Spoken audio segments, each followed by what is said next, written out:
Isang maganda at mapagpalang umaga sa bawat isa sa atin. Sa ngalan ng ating Panginoon, muli tayo ay nagkatipon-tipon sa munting gawain ito. Tayo nakatayo, buksan natin ang ating mga Biblia sa Book of Ephesians chapter 1, verse 1 to 9. Actually, tutunghayan po natin ito, the whole chapter, pero isi-series po natin siya. Hindi ko alam kung abot tayo ng hanggang chapter 3. Book of Ephesians, kung nakita po natin as kung basahin sa wikang Ingles, at pagkatapos mamaya babaybayin ko yung mga iba sa wikang pambansa po natin, sa Tagalog.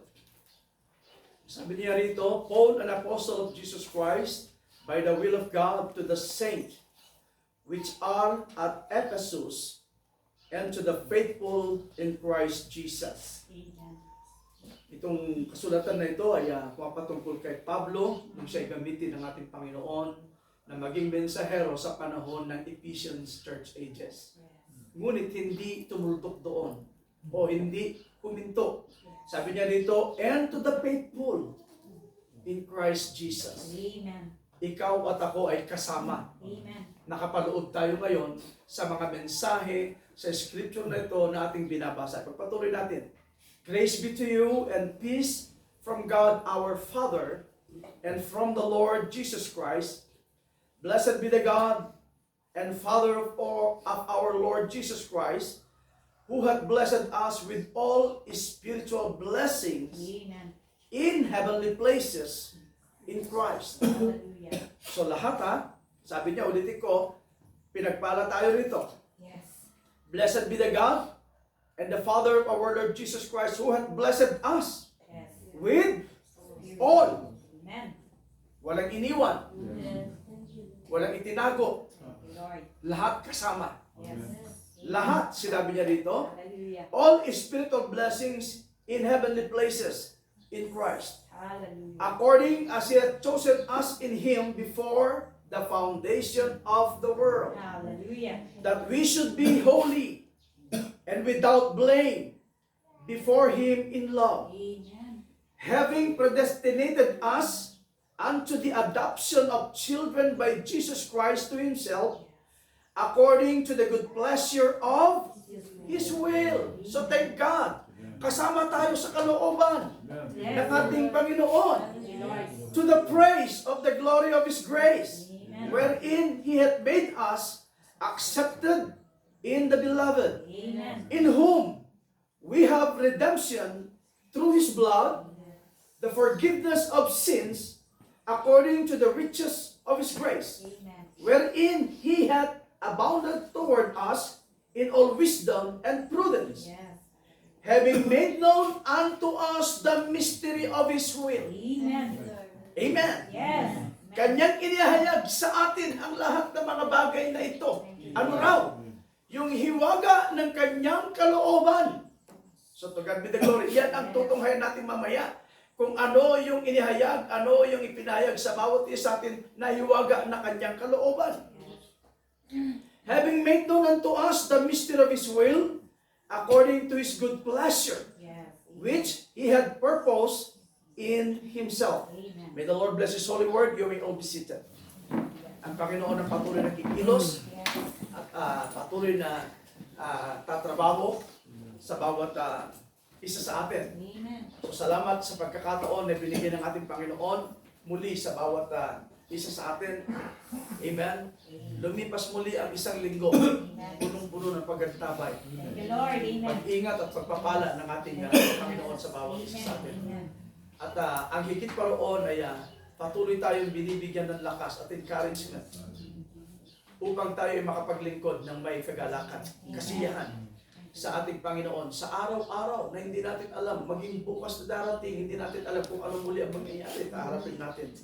But we are so sure na ang Panginoon ang siyang humahawak sa kanyang pag-aari. Thank you, Amen. Lord. Iniingatan niya ang para sa kanya. Right? Amen. Sabi nga ng awit, may awit dyan lagi ko naalala. He take care of His own. Of His own. Yes. Right? Kanyang iingatan ang kanyang pagmamay-ari. Amen. Right? So para katulad din ng mga magulang yan sa kanilang munting sanggol. Right? Maaring sabihin natin ngayon ay nasa punto ka ng kawalan. Right? Pero dahil iniingatan mo ang iyong minamahal na sanggol, sa darating na bukas, alam mo ikaw muli ay gagawa para sa Kanya. Kung ang isang tao ay mayroong kaisipan at awa at biyaya sa katulad niyang tao maging sa kapamilya niya, how much more with God that He is rich in mercy and grace. Amen. Right? Na patuloy na gumagawa at kumikilos sa bawat isa sa atin. Amen. Yes. Ang lahat ng mga bagay na ito ay inilaan na niya. Itinakda na ng ating Panginoon para sa iyo at para sa akin. Nais kong makipag-usap sa inyo sa umagang ito sa isang munting paksa o subject na nagsasabing predestinated us according to the good pleasure of His will. Sa Tagalog, ipagpapalip po ninyo kung mababaw ang aking salin. Tayo'y itinalaga niya ayon sa minagaling ng kanyang kalooban.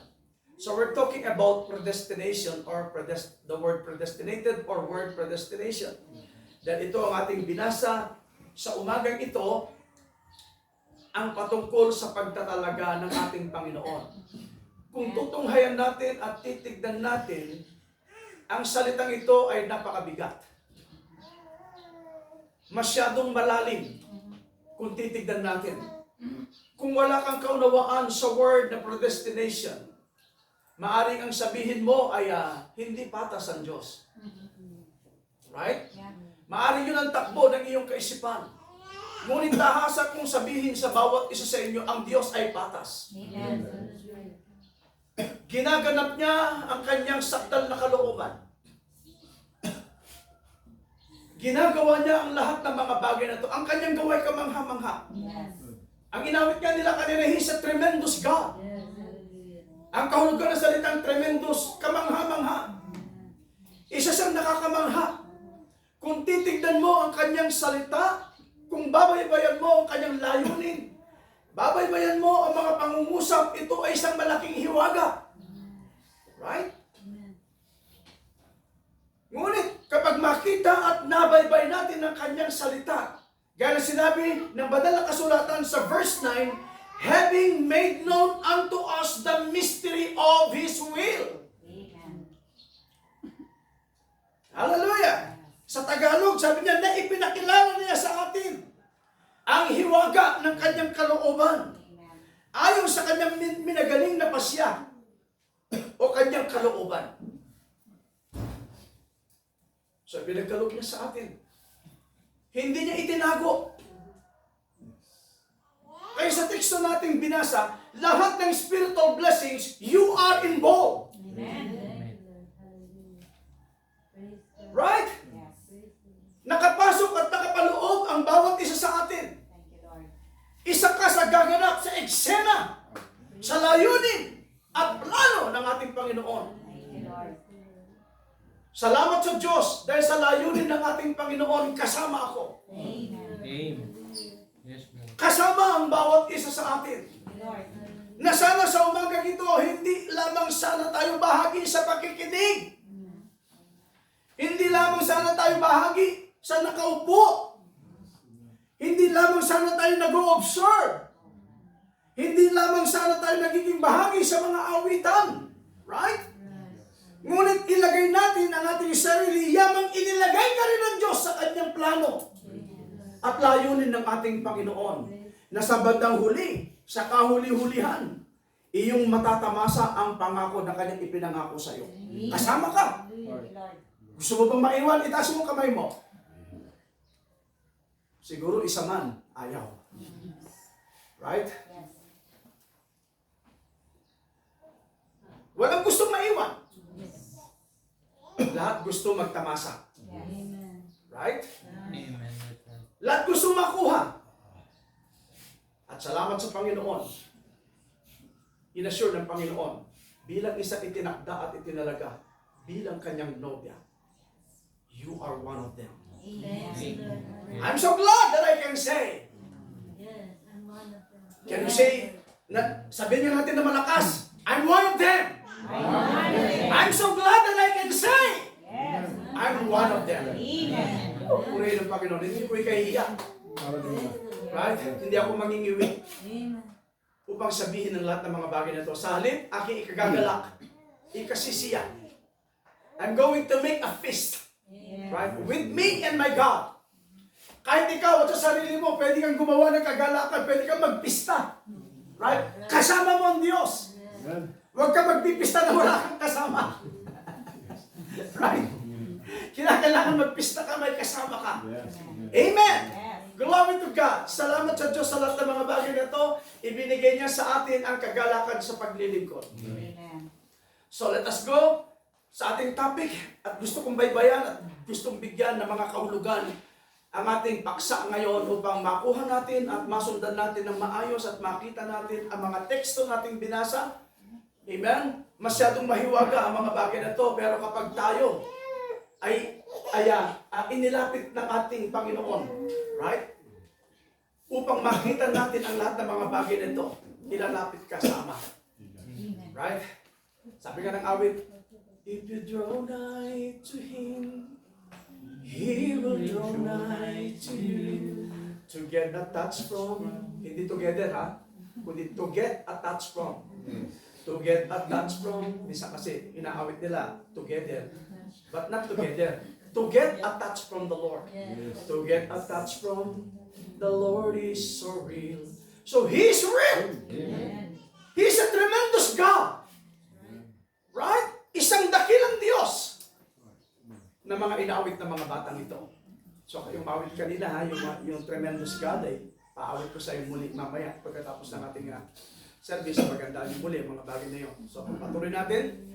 Predestinated according to the good pleasure of His will. O na tayo itinalaga niya ayon sa minagaling ng kanyang kalooban. Kapag ginamit mo ang salitang minagaling na kanyang kalooban, this is all about God's foreknowledge. Yung paunang kaalaman ng ating Panginoon. So kung dito pa lamang, kung makikita mo ang lahat ng mga bagay na to, kung meron tayong kaunawaan patungkol sa Diyos, yamang inihayag niya ang kanyang salita sa bawat isa sa atin. Naniniwala ako, even His foreknowledge ay ibibigay, hindi itatago ng Panginoon yan sa iyo.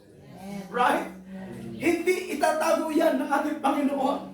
Hindi niya ilalagay na lihim ang lahat ng mga bagay na ito. Sa halip, kanyang ihahayag, kanyang ipakikilala, kanyang ipakikita ang lahat ng mga layunin ng ating panunmula sa kanyang kaisipan. Kung titignan natin, bago pa man lalangin ang sanglibutan na to, bago pa magkaroon ng stars, bago pa man magkaroon ng moon, bago pa magkaroon ng araw, bago magkaroon ng langit at lupa, sa layunin ng Diyos, lahat ay nakapaloob sa kanyang kaisipan. It is all about the perfect will of God. This is all about the perfect plan of the Lord Jesus Christ. Even doon sa salitang predestination, He predestined all His perfect plan in His mind. So nakapaloob lahat sa kaisipan ng ating Panginoon ang kanyang layunin, lahat ng sikreto, lahat ng hiwaga, ang lahat ng mga bagay na to. So walang makakaalam ni isa. Walang makakaalam, even angels. Hindi nila makikita, hindi nila matutunghayan kung anong layunin ng ating Panginoon, maliban na hindi i-express ng Panginoon. Right? Maliban na hindi ihayag ng ating Panginoon ang kanyang thought, na kung saan doon sa kaisipan ng Panginoon ay nakapaloob ang malalalim na layunin ng Diyos. Mga hiwaga na hindi matarok ng tao. Ngunit darating ang pagkakataon, hindi pwedeng mananatiling lihim. Hindi mananatiling hiwaga ang layunin ng Diyos. Pagdating ng tamang panahon, in His time, according to His purpose, according to His time or perfect will, kanyang ihahayag ang lahat ng mga bagay na to. Kita nyo, wala pa man ang lahat ng mga bagay, even a single word, still nothing. Wala pa rin nag-i-exist. Right? Kahit na isang salita, kahit na isang pangungusap, wala pa rin nag-i-exist. Wala pa rin salita na yung maririnig. Wala ka pa yung marinig doon anumang sigawan. It is all about God, Elohim, the self-existing one, na siya'y naroon sa kanyang layunin. So hindi pa ihintulutan ng Panginoon na siya lamang. Right? Hindi pa ihintulutan ng Diyos being God, ay hindi mahahayag ang kanyang pagka-Diyos. Right? So ano dapat niyang gawin? Para mahayag ang kanyang pagka-Diyos, kinakailangang mag-create siya ng mga worshiper. Did you follow me now? Because the word God means is an object of worship. Right? Hindi pwedeng maging God maliban na hindi mo i-worship.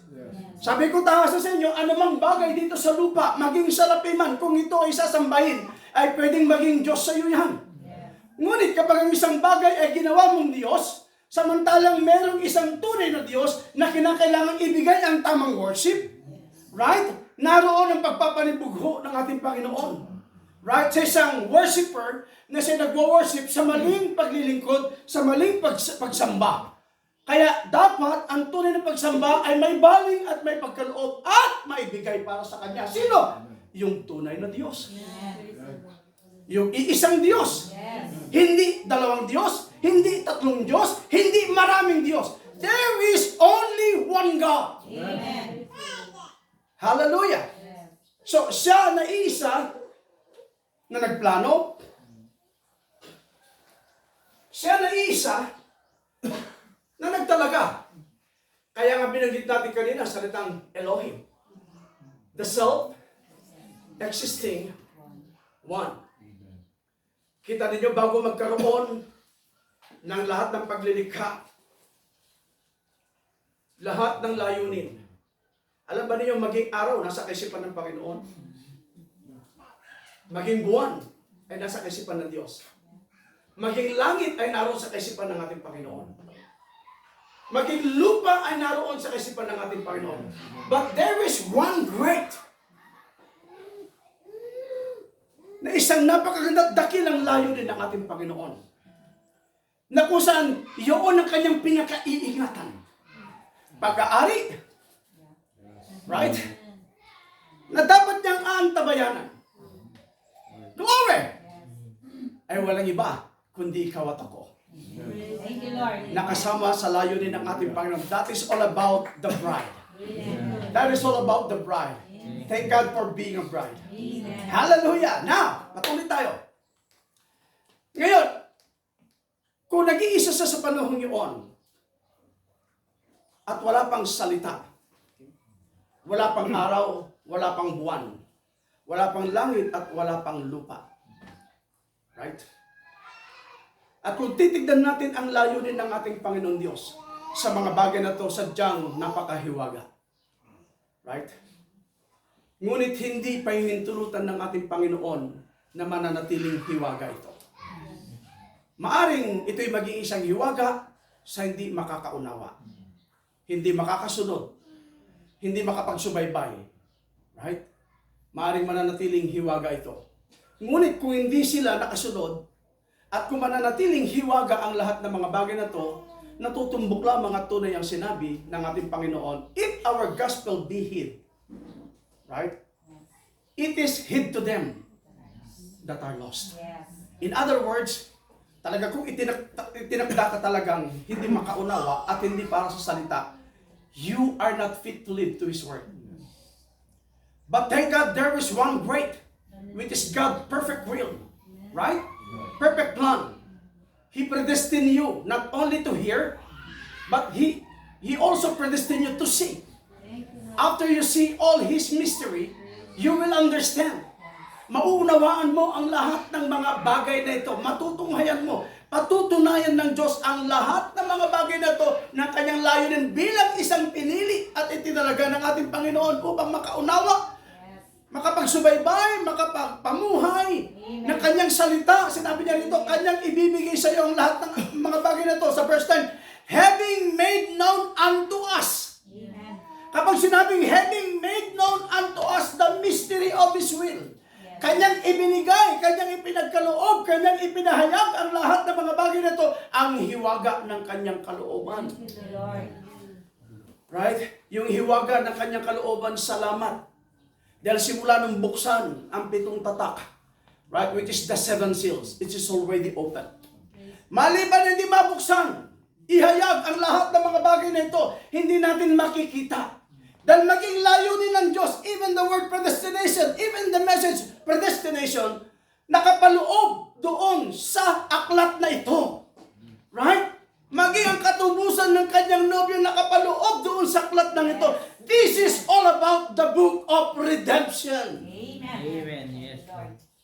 Kapag sinabi kasing redemption, ipapanumbalik, ibabalik Yes. ng ating Panginoon. Bakit kailangan ibalik? Kasi dumating sa point, marami ang nawala, marami ang nasira, dahil ang kasalanan ay napahintulutang umiral dito sa ibabaw ng mundong ito. I-bypass natin ng konti. Mamaya na natin tutunghayan yan. Medyo nabuksan ko lang sa inyo mga bagay na ito para makatunghay, makapagpatuloy tayo sa ating paksa. This is all about predestination. Now, so kinakailangang makita, kinakailangang mag-express, kinakailangang mapatunayan, at kinakailangang marinig. Right? Para marinig mo, ang dapat na may pangusap, kinakailangan merong salitang lalabas. Right? Ito yung tinatawag na pangungusap o dili kay salita. Alam ba ninyo ang salita? Hindi magiging salita ito maliban na hindi mag-express kung ano yung naroon sa kaisipan. Alam ba ninyo kung ano yung salita? Ang salitang ito na pinag-uusapan natin, this is all about God's mind or God's thought. Amen? Yung word. The word is a mind of God or is a thought of God that was expressed. Now, nung mangusap ang ating Panginoon sa kabila ng pagiging Elohim, nag-iisa, kinakailangan yung maglikha ng mga worshiper.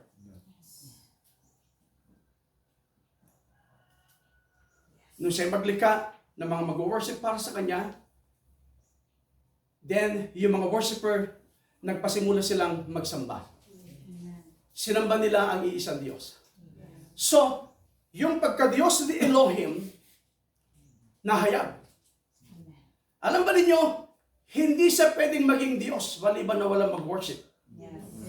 Hindi siya pwedeng maging Diyos na walang mag-worship. Kinakailangan mapatunayan at makita ang kanyang pagiging Diyos kapag meron nag-worship. Amen? Isa sa mga attributes ng ating Panginoon, alam ba ninyo, isa siyang healer. Amen. Right? Yes. Pero hindi mo mapapatunayan na siya ay isang healer kapag walang pinagaling. So kinakailangan makita, mapatunayan mo muna na merong gumaling. Para maunawaan mo yung pagiging healer, one of his attributes na siya ay healer. Did you get the point? Ganon din sa pagka-Diyos. Hindi mo rin makikilala at hindi mo rin mauunawaan ng kanyang pagka-Diyos maliban na hindi ipaunawa sa iyo ng ating Panginoon ang pagka-Diyos. At ang kahulugan ng isang Diyos. At ang kahulugan ng isang Diyos is an object of worship. So kapag meron na nag-worship sa Kanya, then doon nahahayag ang Kanyang pagka-Diyos. Do you believe that? Hallelujah.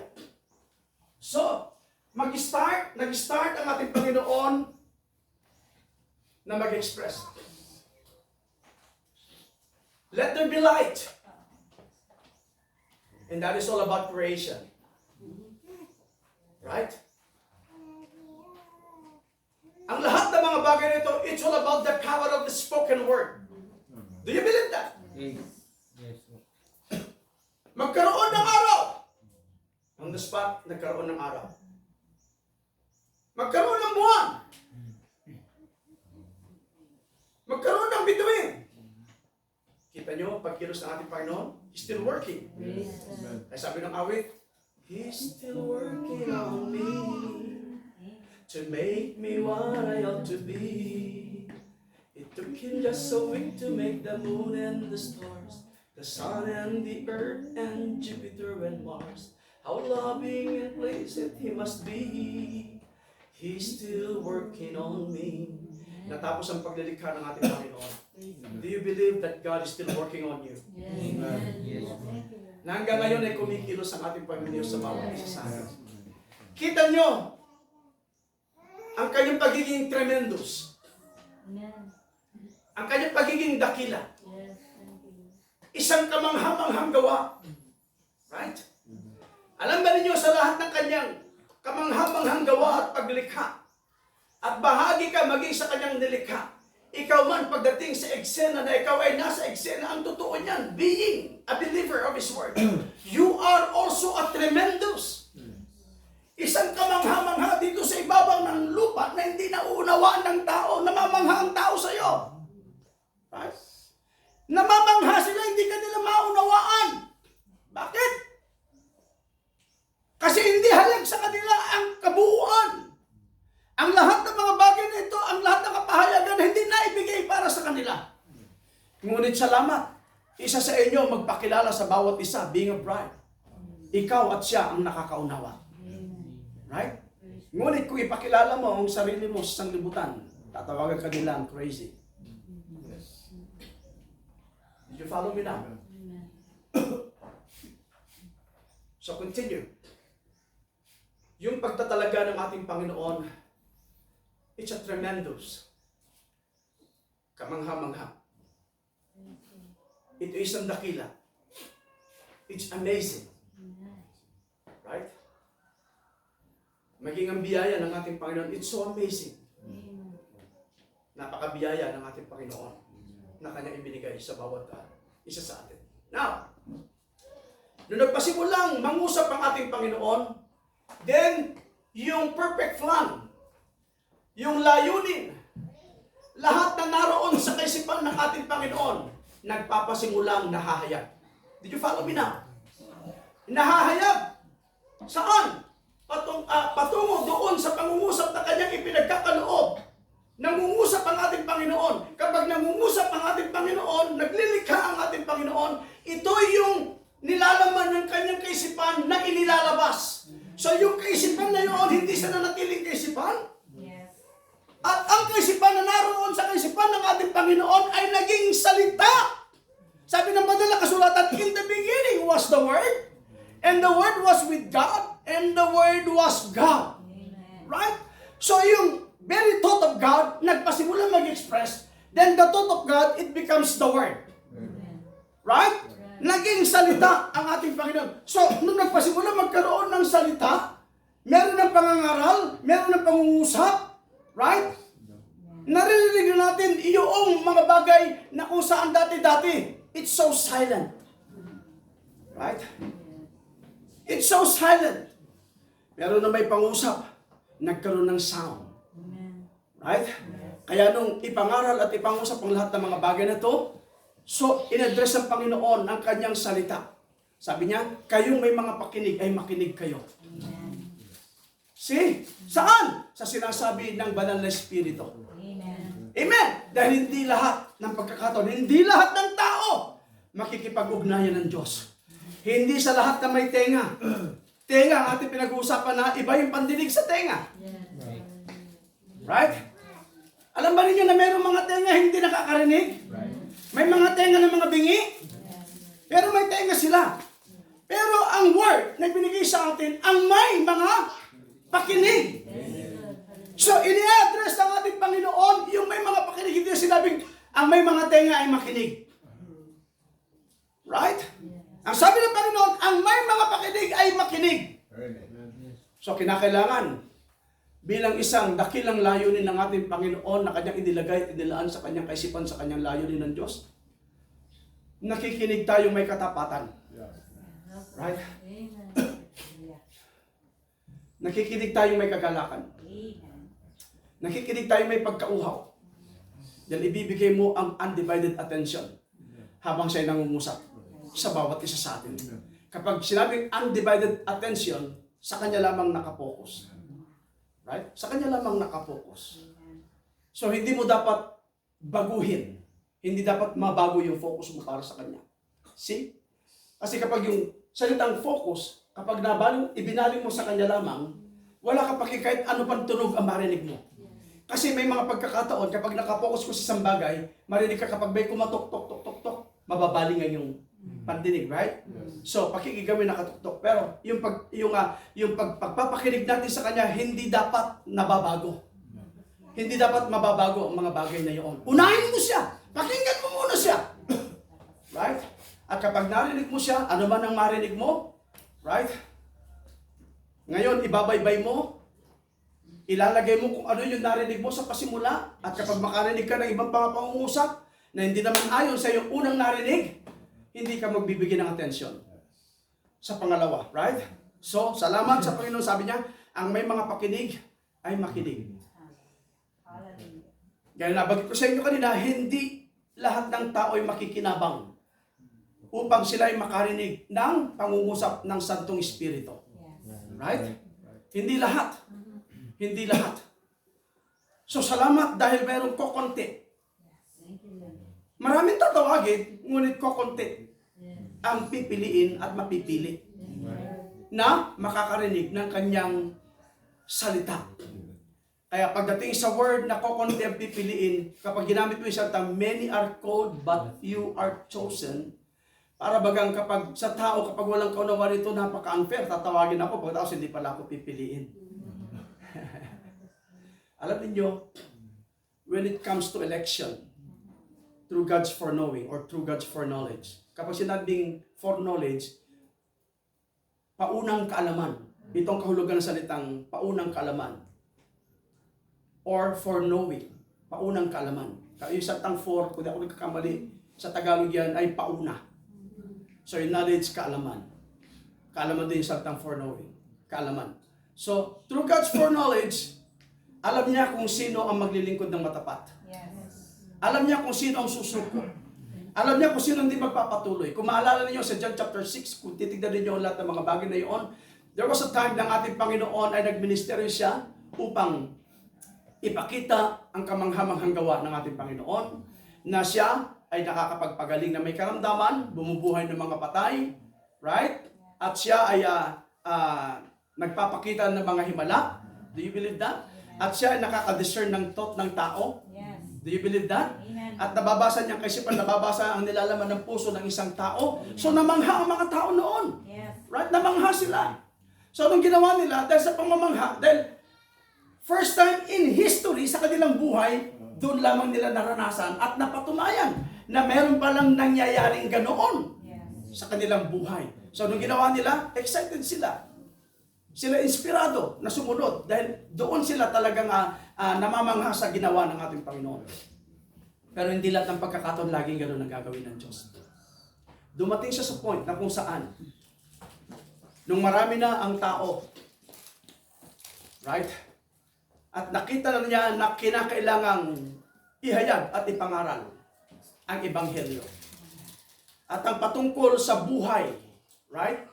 O tinapay ng buhay, na kung sa kung hindi mo kakainin ang tinapay ng buhay, ay wala kang buhay na walang hanggan. Right? Maaring namangha ang mga tao dahil mixed crowd ang tao sa panahon iyon. So, i-bypass ko ng konti ha, kung tayo naman ngayon, dito ko ngayon i-address, kung tayo talagang interesado tayo sa buhay na walang hanggan, kung interesado tayo sa buhay na walang hanggan, pinangako ng ating Panginoon, maaring ikaw ay mananatili, nakikinig sa salita ng ating Panginoon, nakikipagtipon dahil napakahalaga ang pagtitipon na binigay ng Diyos sa bawat isa sa atin. Amen. Right? Kaya nga banal na kasulatan nagsasabi, huwag ninyong pababayaan ang bawat pagtitipon ninyo. If you really love God, if you really thirst to His Word, hindi mo pababayaan ang pagtitipon sa lahat ng gawain. Iniisip mo, ako ay aaten ng gawain. This is my day. This is my time to worship Him. To praise Him. To love Him. To give praise and honor. Right? Ibibigay mo lahat sa Kanya mga bagay na yun. Pero hindi lahat ng tao may ganun ang pakiramdam. But there is only a few group of people. A chosen people. Ngayon, pinag-uusapan na natin yung salitang chosen. Pagpipili. Kapag ginamit natin sa salitang pagpipili, walang pinagkaiba niyan pagdating ng election. Pero pagpipili naman sa election, this is all about ang pagpili sa mga politicians na tumatakbo kung ano man ang kanilang gustong takbuhin sa politika. Right? So dito, hindi mo na kinakailangan mangampanya. Right? Hindi mo na kailangan ipagsigawan, itaas ang iyong kamay. Right? Hindi mo na kailangan ipagsigawan kung sino ka. Right? Dahil kung ikaw ay mayroong salita, mismong salita maghahayag kung sino ka. Right? Dito mayroong isang dakila, iisang Diyos na pumili sa bawat isa sa inyo. Alam niya nung una pa man. Right? Na ikaw ay magpapatuloy, na ikaw ay mananatili, kung ikaw ay susuko, right?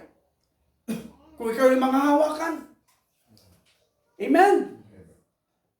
Kung ikaw ay makikinig, kung ikaw ay pagkauhaw, alam niya noon pa man. Kaya nga pinili ka niya noong una pa man. Amen. Maaring bahagi ang marami sa pagtawag, ngunit hindi lahat ay mapipili. Do you know that? So, noong pasimula pa lamang, ay alam na ng ating Panginoon kung sino magpapatuloy, kung sino maglilingkod sa ating Panginoon. Balikan ko yung John chapter 6. Sabi ng Panginoon, maliban na hindi nyo kanin ang aking laman, inumin ang aking dugo, wala kayong buhay na walang hanggan. Tama ba ako? Dahil yan ang sinabi ng banal na kasulatan. Hindi ko nababasahin para hindi tayo tumagal. Dahil talagang napakahalaga ng oras natin ngayon. At nung marinig nila ang mga pangungusap na yun, namangha sila. Bakit? Dahil kamangha-mangha ang mga pangangaral. Kamangha-mangha ang mga pangungusap. Salamat sa Diyos, talagang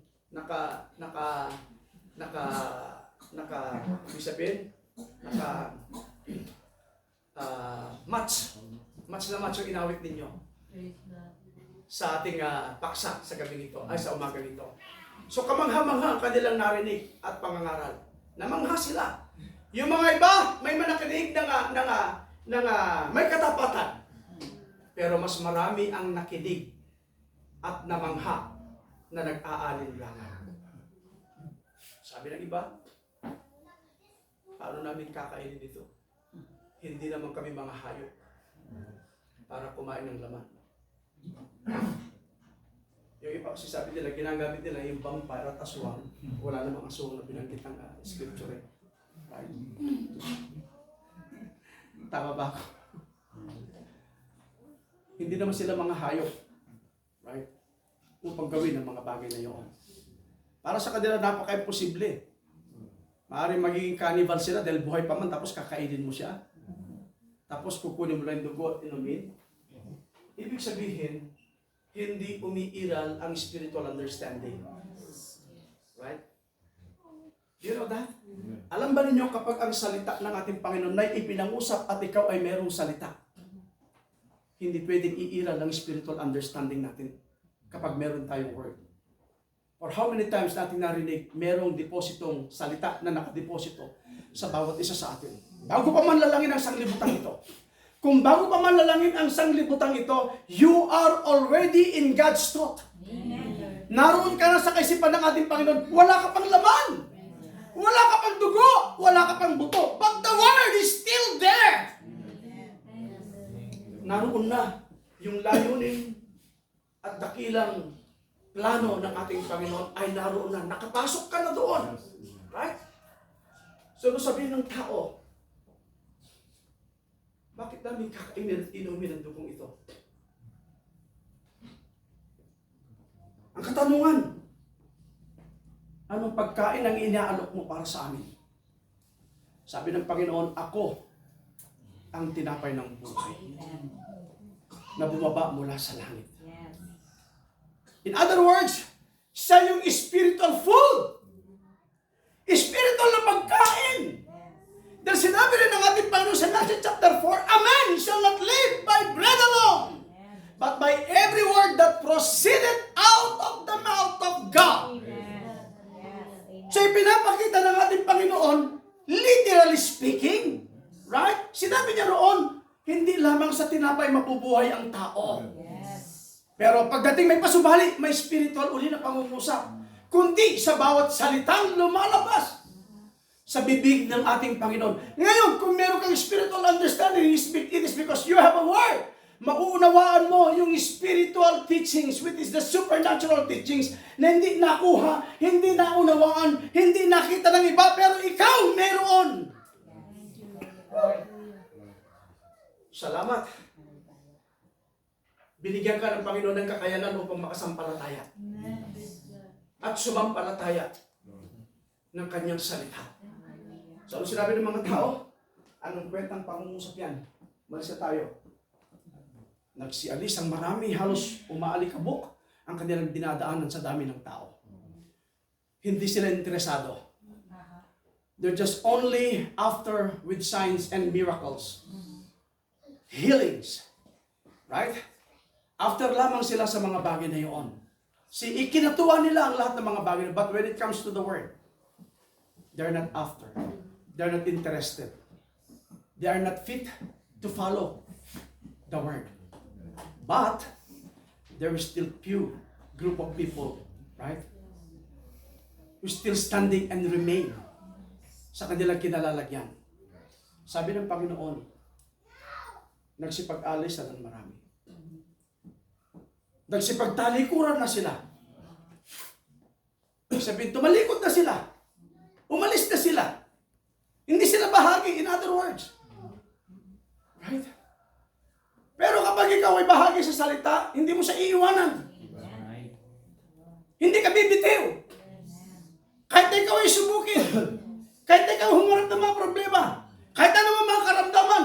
Kahit anong mga sakit ang haharapin mo. You will still remain standing. Lord. At alam mo ang pangako ng Diyos, stand still. And let God move. Ang Panginoon ang kikilos at gagawa ng lahat ng mga bagay na to. Alam ba ninyo ang tunay na nobya? Ni ang word na backsliding, hindi niya iisipin. Right?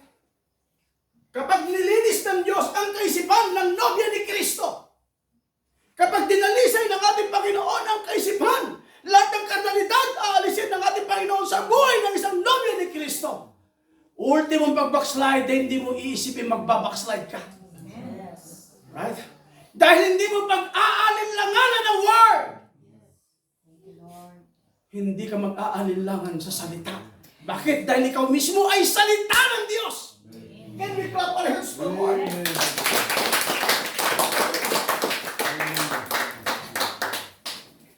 Sa ayaw at sa gusto ng tao, umiiral ang kaunawaan at kahulugan ng salitang predestination. Tanggapin man ng tao o hindi, mayroon at mayroong itinalaga. Right? At mayroon at mayroong nakatalaga. Kung hindi man nila kayang tanggapin ang word of predestination, this is sanay, wala na yung word na predestination sa atin ngayon. Right? Amen?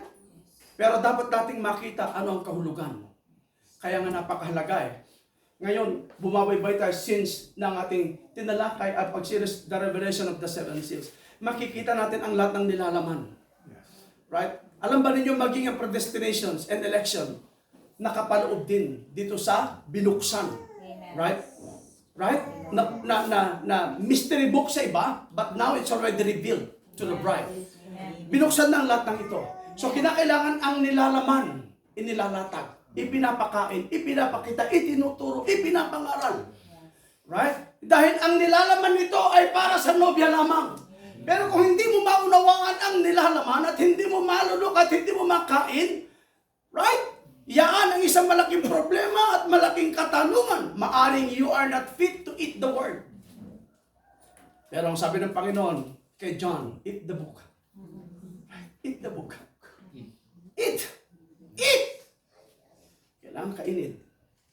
Kasi si John, sa ayaw at sa gusto ni John, itinalaga siya upang kumain ng aklat. Right? Hindi niya kakainin ng bawat pahina. Right? Hindi niya kakainin ng lahat ng mga bagay. Ang nilalaman ng aklat. Ang kakainin. So ang lahat ng nilalaman nito ay para sa nobya. Ang nilalaman nito ay para sa nobya ni Kristo. Kinakailangan kainin natin ito. Kaya nga meron tayong mensahe, the spiritual food in our season or in due season. Ito yung mga pagkain na pinapakain para sa nobya ni Kristo. Hindi kumakain ang nobya ni Kristo ng mga panis na pangangaral. Hindi kumakain ang nobya ni Kristo ng mga bulok na katuruan. Ang kinakain ng nobya ni Kristo ay sariwang karne na nagmumula sa salita ng ating Panginoon. That is a predestinated word of God. If God predestinated a people, a believer, a bride, nagtalaga din siya ng tamang pagkain para sa nobya ni Kristo. You're still there. Amen. A fresh manna na inanda ng ating Panginoon. Yan ay para sa iyo.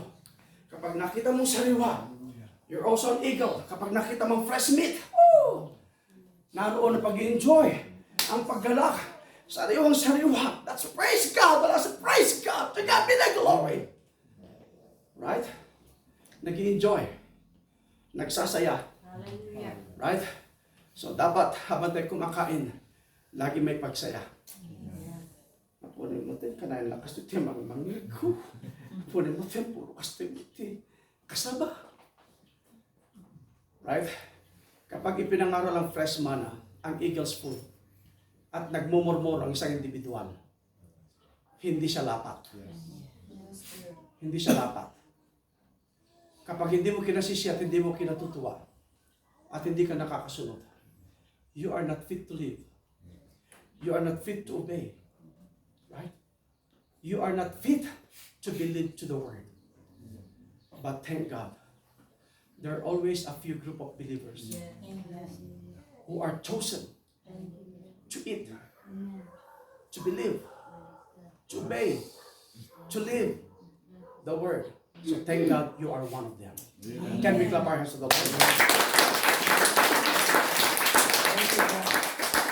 Hallelujah.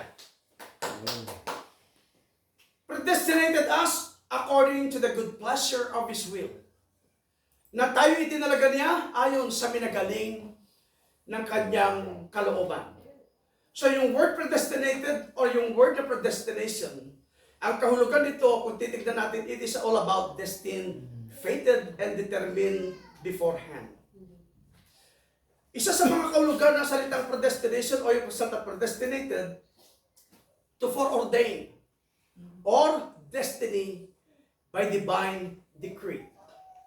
Dito muna natin tutunghayan para makita natin at mabaybay natin yung salitang destination at yung salitang predestination or predestinated upang nakakasubaybay tayo at hindi tayo mamamangha at iisipin napakahirap unawain, parang ang hirap.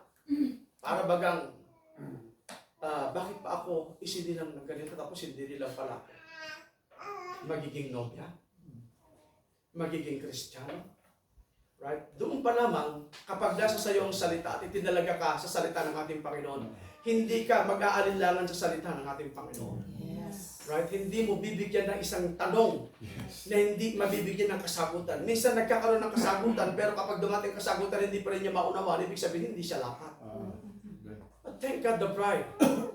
There are fit to live. L-I-V-E, hindi L-E-A-V-E. L-I-V-E. They are fit to live the word. Amen? Are you there? Amen. Hallelujah! So yung word na destined or destiny, ito'y sa Tagalog nangangulugan sa ang laan, ukol, o salitang nakalaan. At yung word naman na fated ay nakatadhana, o salitang natadhana. At yung salitang determined beforehand, kapag ginamit mo kasi salitang determined, ibig sabihin ito ay desidido. Right? Pero meron siya kasunod na salita, determined beforehand.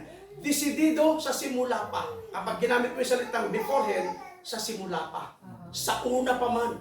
Kaya nga ginagamit natin yung for, F-O-R-E. For knowing, for word, for knowledge, ibinigay sa atin ng ating Panginoon. Ngayon, kapag ipangaral, ituro ang lahat ng mga bagay na ito, maraming mamamangha. Right? Na mga graduate, na mga pastors. Maaring tatawanan na mga so-called pastor din naman na tinawag na wala namang pinag-aralan. Maaari kung minsan ang mga tinawag galing sa ilang katulad ni John the Baptist. Yes. Siya ang umiiyak doon sa ilang. Pero nung dumating sa eksena, tinawanan siya ng mga Pariseo. Right? Tinawanan siya ng mga Saduceo. See? Dahil ang kanyang termino, ang kanyang mga pangungusap, ang kanyang mga grammar ay katawa-tawa. But it is not all about grammar. Right? It is all about the power of the word. The power of the spoken word. The power of the ministry. The power of the Holy Ghost. Na siya naroon sa isang nangangaral at nagtuturo bilang isang mangangaral. See? Tinawanan siya. Dahil kinakain lang yan. Madalas balang. Honey. Samantala yung mga graduate talagang pati paghawak ng kubyerto saya talagang aalamin. See? Ultimo pag-uusap, tatawanan ka. Ultimo yung minsan hindi natin maalis. Minsan na madalas. Hindi ko nagagamit minsan madalas. Nakakapangusap tayo ng English. Minsan nababaluktot tayo. Minsan gusto man nating wag mangusap ng gano'n, ng mga pangusap ng mga banyaga, pero hindi natin maiwasan. Dahil ang mensahe, sa gusto natin talagang nasa saling banyaga na kinakailangan natin tunghayan. Pero at least, binigyan tayo ng kaalaman at karunungan ng ating Panginoon. Maaring ang mga salita ay kamangha-mangha, pero pagdating sa atin, right? It's simply amazing. Simple siya, pero amazing siya. No? Kamangha-mangha. That is our tremendous God. Amen? Tremendous word. Tremendous work of God sa kanyang nobya. So salamat sa Panginoon sa lahat ng mga pagkilos ng ating Panginoon Diyos sa bawat ng mga bagay nito. Kapag ginamit mo yung salitang for knowing, for knowledge, mahirap at hindi makaabot ang isang tao lang kapahayagan dito. Kasi yung mga bagay na nangyari at mga paunang kaalaman, ibibigay siya ng Panginoon. Hindi lahat nakakaunawa nito, kapatid. Right? Hindi lahat nakakasubaybay nito. Amen? Kaya ipangaral mo ang future home. Hindi nila alam ang mga bagay na ito. Pero sa atin, ibinigay na sa atin ang future home message ng ating Panginoon. Kaya nandito pa lamang tayo, alam natin paroroon tayo. Nandito pa lamang tayo, alam natin darating yun para sa iyo. Salamat sa Diyos. Salamat sa paunang pangungusap, sa paunang pangangaral, sa paunang pagtuturo, sa paunang salita ng ating Panginoon. Kinatch up lahat ng bride. Kinatch up lahat ng bride. Sinalo lahat ng bride. Yung mga paunang pangungusap, mga paunang pangangaral, mga paunang pagtuturo, sinalo lahat ng bride yan. Kaya salamat nung masalo niya ang lahat ng mga bagay na to, nagkaroon siya ng malinaw na kahulugan sa lahat ng kanyang sinalo. Na siyang kanyang ipinamumuhay sa ating panahon ngayon. Are you there? Glory! So, isa sa mga kahulugan niya to foreordain or destiny by divine decree. Yung salitang destiny o yung salitang destiny, tadhana, kapalaran, kahihinatnan. So, alam natin na ngayon ang ating destination. Kaya nga, ang salitang predestination, it is all about a destiny. Pagtatadhana, pagtatalaga ng ating Panginoon. Hindi man nila maabot ang pagtatalaga sa bagay nito. It's so simply for the bride now to understand the word predestination. Hindi nila kinatitiso, kundi pinagbubunyi nila. Right? Ikinasisiyan nila. Ini-enjoy nila. Dahil sila yung mga itinalaga upang magbunyi. Itinalaga sila upang magsaya. Itinalaga sila upang ibigay ang lahat ng mga bagay na ito, ang tamang papurit pagsamba sa ating Panginoon. Destiny by the divine decree. Itinadhana, itinalaga sa isang banal o dakila. Kapag sinabi kasing divine, banal o dakila. Ang kahulugan ng salitang dakila. Itinadhana or destiny by the divine decree, itinadhana sa banal na atas. Kapag sinabing decree, ang kahulugan ng decree sa Tagalog, atas, utos, kautusan, pasya, kahatulan, at batas.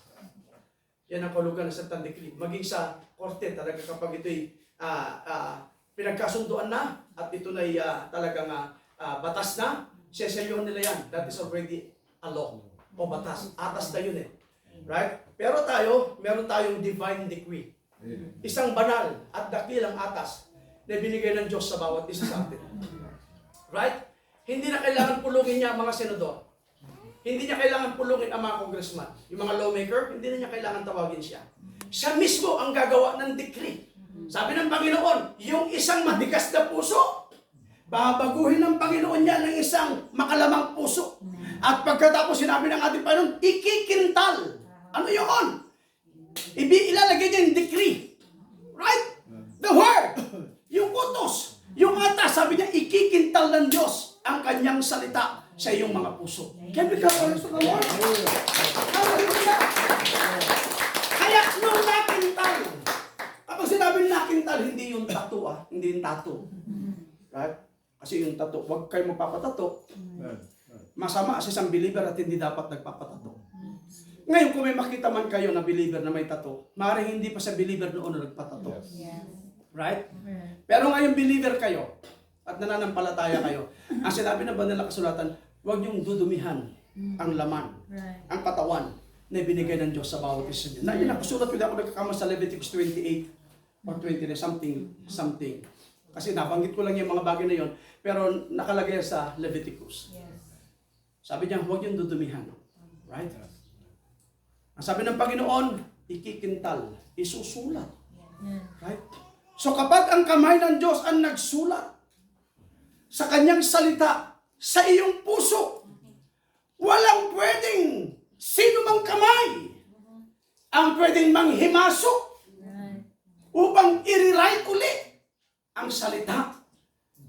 After God written His word in your heart, it is already sealed.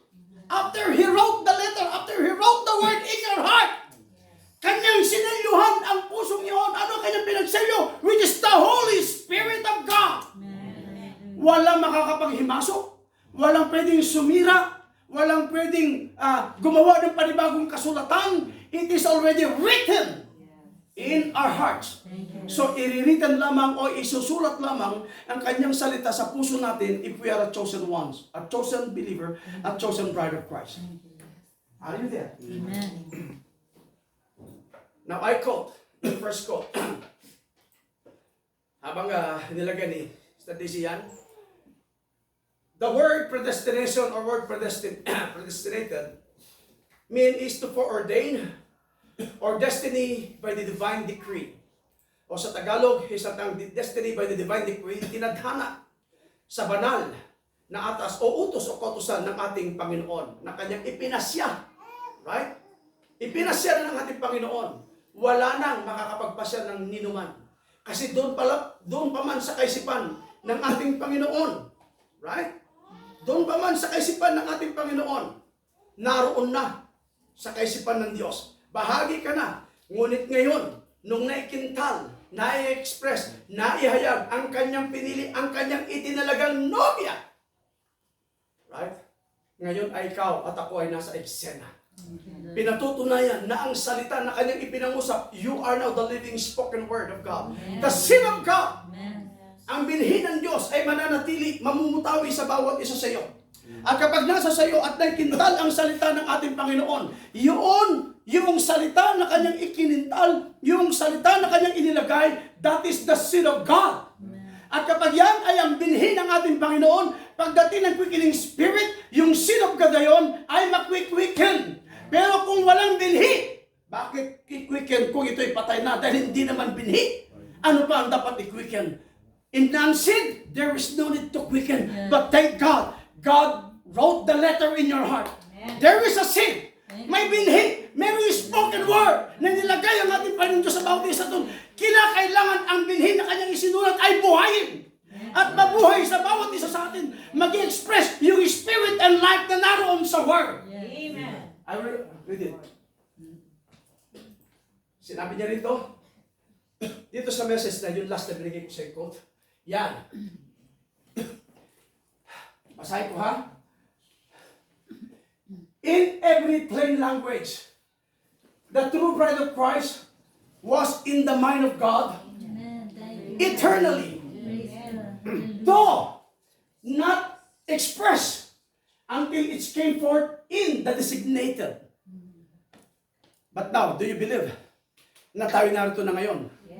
Right? Nasa posisyon na tayo ngayon. Nasa tamang nakadesign ka na ngayon na nilagay ng ating Panginoon. So in other words, na-express ka na. Right? No, hindi pa na-express yan, you're still in the mind of God. Amen? In the thought.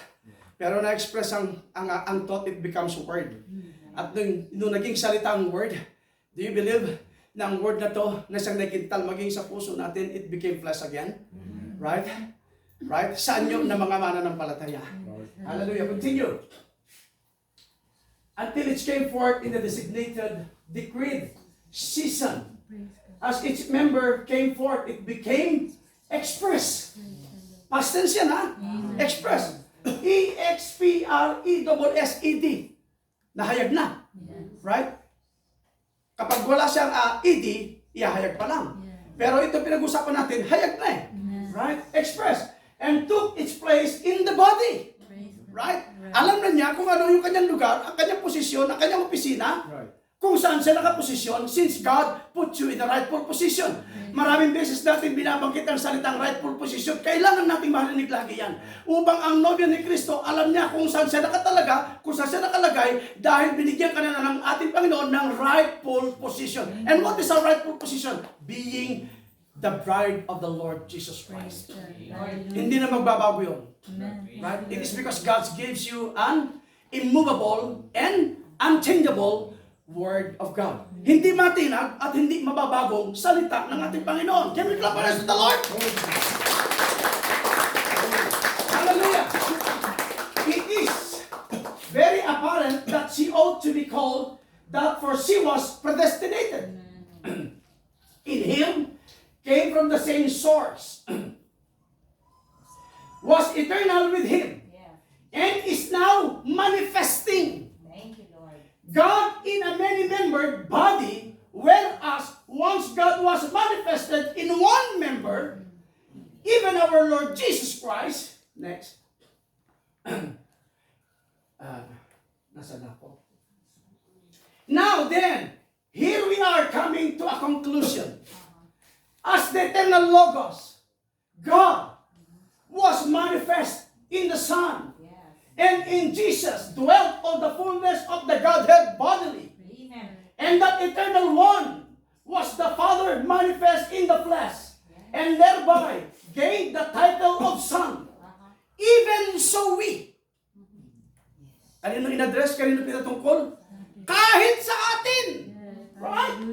Even so we, eternal in His thought, in our turn, became the seed manifest in flesh. Yes. Right? Sa yung word, sabi ko nga, nung naikintal sa'yo, ang salita ng ating Panginoon, nagmanifest na hayag. Right? Sa laman, sa anyo ng mga believer ngayon. Ngayon, kapag ikaw ay may binhi na ikinintal ng ating Panginoon Diyos sa bawat puso natin, ikwik-kwik yan ng Diyos yan. Pero kung walang binhi, walang word na ikinintal, bakit pabubuhayin? Wala naman, patay na yun. Kaya maraming beses nating pinag-uusapan na ang Diyos ay makikipag-deal siya sa isang buhay at may pakiramdam. Na kapag nakipag-deal sa sayo at kapag nakipag-workout ang ating Panginoon Diyos, nararamdaman mo, nakakasunod ka dahil alam mo, nauunawaan mo, naririnig mo ang mga pangangaral, pangusap at pagtuturo. Right? Because we have a seed. But in non-seed, there's no need to quicken. Patuloy natin. Seed manifest in flesh. And those eternal thought now manifest in the flesh are the sons of God. Even as we are so called. We did not become seed by the rebirth. Hindi tayo magiging binhi dahil tayo isinilang maguli. Hindi po pwede yan. Ang sabi ng message, we did not become seed by the rebirth. We were seed. Bakit yun ang pinag-usapan natin kanina? Meron lang naikintal. Meron lang nailagay. Meron lang itinatak sa bawat puso natin. That is the Word of God. The Seed of God. At kapag naikintal ang salita, ang binhi ng ating Panginoon, doon makikipag-ugnayan Diyos. Ang Diyos, ikwik-kwikin niya yung seed na nasa sayo. Are you there? We did not become seed by the rebirth. We were seed and therefore we were reborn for the elect can be reborn. Amen. Hindi lahat magsasabing, we are born again, born again, born again. Right? So ang salita ngayon na born again, it becomes a denomination, a religion. But in fact, the word born again is the Word of God. It was written in the book of John chapter 3, if I'm not mistaken. Sabi ng ating Panginoon, you must be born again. Kanino niya in-address sa salitang, you must, for the elect. Sa mga pinili. So salamat, dahil ikaw ay pinili upang may panganak na maguli. Anong ginawa? Ikaw ay nagpasya, isinilang na maguli. Oh my! Are you still there? Hallelujah! Sabi nga rito, and therefore we're reborn, for only the elect can be reborn.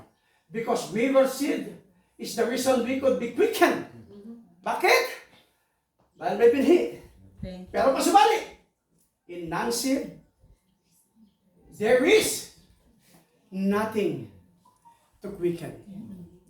Ano pang bubuhayin? Ano pa ang i-quicken? If there is no seed. Dahil ang pag-quicken sa binhi kapag itinanim mo sa lupa, it's only a water. At kapag naman ang salita ng Diyos, iyon ang binhi sa bawat isa sa atin. Kapag ito kiniwikan ng Holy Spirit, right, diniligan ng kanyang mga salita, inalagaan, yung binhing nasa sayo ay makikwikan. Unti-unti kapag nakwikan, kahit na ito'y nasa ilalim ng lupa, walang makakadlang.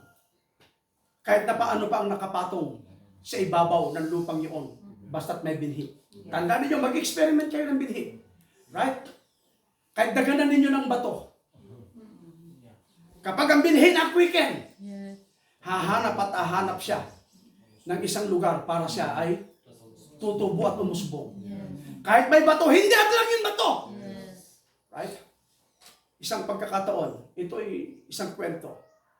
Alam ba ninyo, merong isang reyna na namatay sa ibang bansa. Kinikilala ng reyna, sikat at mayaman. At lahat ng kanyang ayos, pati ang kanyang casket ay talagang ginto. Lahat importante kasi nga importante siya, mahalaga siya. Di ba sabi sa testimony niya kanina, kahit na mahal yung casket, yung kanyang serbisyo, dahil mahal nila yung kanilang nanay. So ibibigay nila yung the best para sa kanya. Kaya ganito din ang ginawa sa isang reyna. Pero hindi nila namalayan, nung mamatay ang reyna na inilibing, meron palang binhi na naisama sa loob ng casket. So, yung binhi na yun, kahit hindi maarawan, kahit dalo na nasa loob siya ng casket, pansamantala, hindi ito usbong eh. Hindi ito usbong. Pero kapag nagpasimulang mag-corrupt ang body ng tao, magkikreate yun ng basa eh. Do you believe that? Kabulukan, basa. Babasa ang katawan.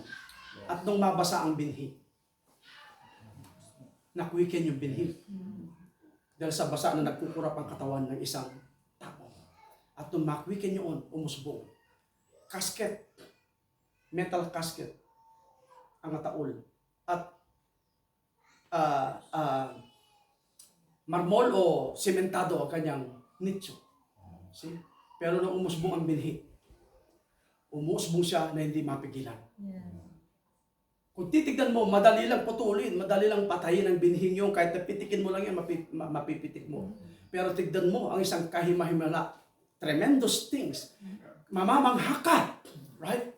Habang lumalaki yan, kahit na metal pa yan, kahit na pasimento, kayang magbigay ng sign rock ang isang semento. Basta't ang binhi ay nakwiken. Walang makakadlang. Unti-unti, habang lumalaki yung binhi, right? Nawawalan sa forma ang ataol. Umaangat. Right? Dahil merong lumalabas. May buhay na lumalabas. Right? At kahit na merong sementadong sementadong nicho, lumalaki. Umaangat. See, hanggang unti-unti nagka-crack ang semento. Hanggang sa pagkakataon na mag-crack at masilip niya ang liwanag, wala nang hadlang para sa kanya. Lalabas at lalabas ang binhi. Gaano pa kaya ang binhi ng Diyos if you have the Son of God, the very spoken word of God? Kapag ito'y kinwikan ng Holy Ghost, ito ay usbong, ito ay mabubuhay. Walang makakadlang. Even the hands of Satan can do nothing. It's the hands of God who wrote this word, the seed in your heart. Oh, thank God for being a predestinated seed of God. Can we come?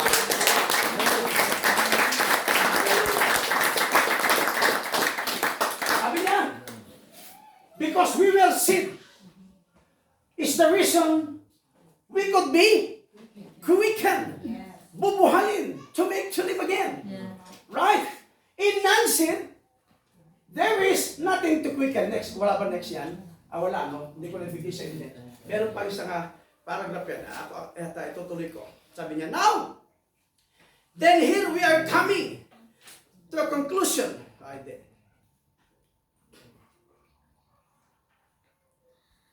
Yes, dito na. Hold this carefully. Paragraph 132. Kadugtong niya yan. Yung 131, then 132. Kasunod niya yan. Hold this carefully in mind.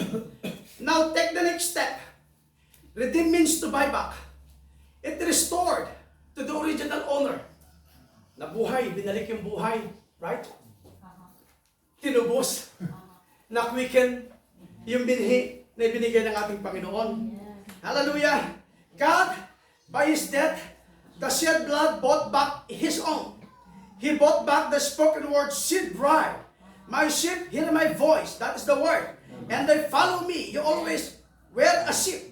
You never wear a pig or a dog turned into sheep. Pero kasi nagsasabing ganyan kapag nagpapatotoo, ni amuyo idikit kasla may sa kaldeng. Mapapanood din no. Ngam tatakit may saap ka, tupa iti ako. Hindi mo pwedeng gawin yun. Hindi mo pwedeng i-pervert. If you are a sheep, no one can change you as a sheep. If you're an eagle, you're always an eagle. Yes. Hallelujah. Right?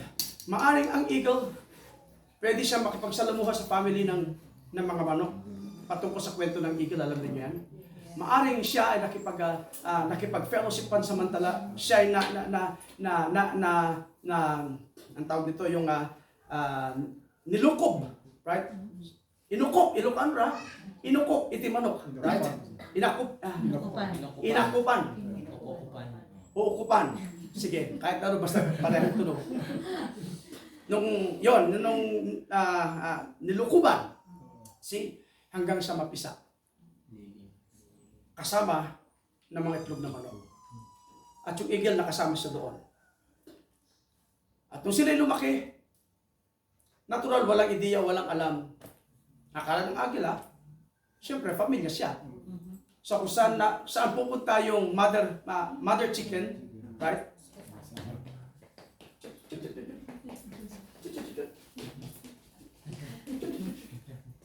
Nung pasimula, yung baby eagle, gumagaya. Pero nung siya lumalaki, sabi niya, mula pagka-baby ko, ginagawa ko ito, pero parang may kulang. Pinagmamasdan niya ang kanyang mga kapatid. See? Siyempre, adopted siya. Right? Itinuro niya ang kapatid yung mga yun. Pinagmamasdan niya ang kanyang mga kapatid. Pero, bakit iba?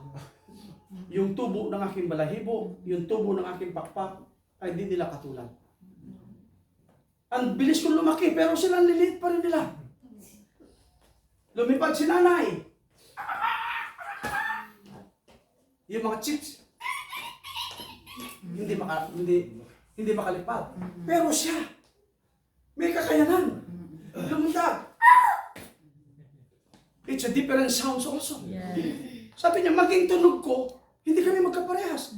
Yung mga kapatid ko sabi, pero ako, bakit yun ang aking tunog? There's something wrong. Hanggang sa lumalaki. Sunod pa rin siya sa nanay niya. Dati pagkakataon, mapupusot na sila. Yun ang isang bagay na inantay, yung mapusot sila. Yes. Hindi sa dede ng pagsususo sa breastfeeding. Kundi pusutin sila, ibig sabihin, hihiwalayan na sila. Sabi nung baby eagle, parang hindi ko kayang kainin. Right. At hindi ko kayang sumunod sa nanay ko. Kasi, yung nanay ko, pupunta doon sa labak. Alam mo na yung santang labak? Yung putikan. Lalo yung mga putikan kapag yung kung saan nahuhulog yung mga tubig at yung mga pinaghugasan sa banggerita o banggera ng mga may bahay. Putik-putik yun, di ba? At yung stagnant yun, hindi umaagos, mabantok yun. At yung mga nahuhulog na kanin, doon kinakalaykay ng mga manok. Tinutuka. Sabi nung bibigal, parang hindi ko manunok. Parang hindi ko masikmura. Hindi kaya nasikmura ko. Yung unang ginagawa niya pero hindi niya talaga maswallowed ng maigi. Kasi may nararamdaman siyang something wrong.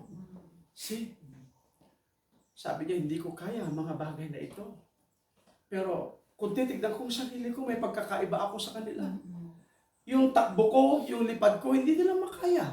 Sabi niya, talagang kakaiba ako.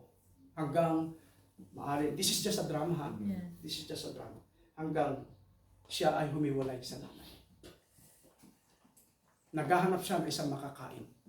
Kaya sabi ko sa inyo, ang tunay na agila, ang tunay na nobya, hindi kakain yan ng bulok na pagkain. Hindi kakain yan ng sirang pagkain.